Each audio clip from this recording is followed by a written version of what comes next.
Today we will be installing a 1,200 square foot epoxy flake floor.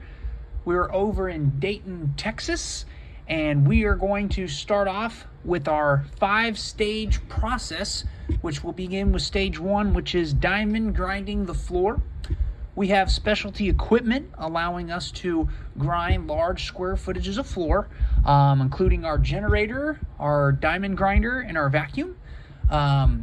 As we go, we do these things, especially grinding, for 2 reasons. The first is grinding helps smooth out any imperfections or anything trapped to the concrete floor. And the second is it creates grooves and cuts designed to help the epoxy bond to the surface of the concrete, along with opening up the pores of the concrete so the epoxy can seep in for a much stronger bond.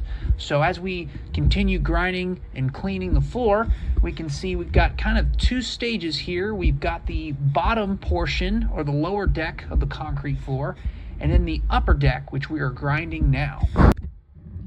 Once grinding is completed, we will then proceed to clean the floor. We have to remove as much dust as we possibly can using our vacuums and mops, brooms to get the floor very clean. Unfortunately, our camera did die because we were there all day and it ran out of battery. So what we missed was the cleaning of the floor and the crack repair. Now as we start day 2, you can see the floor is clean and we do have the cracks patched. It was very minimal patchwork we needed to do, which was great. It was a very good slab.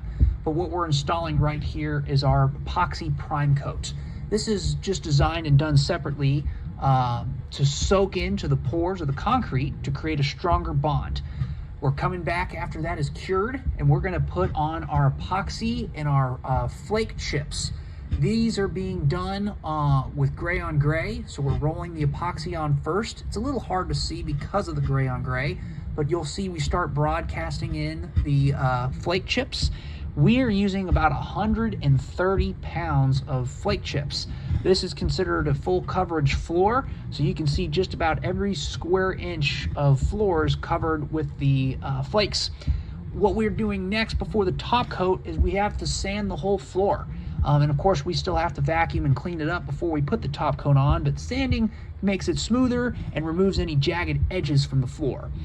Here you can see we have to cover the vertical areas with the epoxy and the flakes as well, which we just did.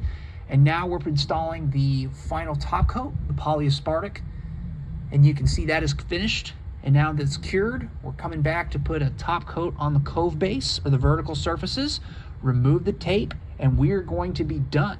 Now we can see some montages of the finished product. Before that, we also have to clean up our mess. These flakes can be a little messy, so we're gonna have to vacuum up any flakes that went outside or went on top of the desks or anything like that.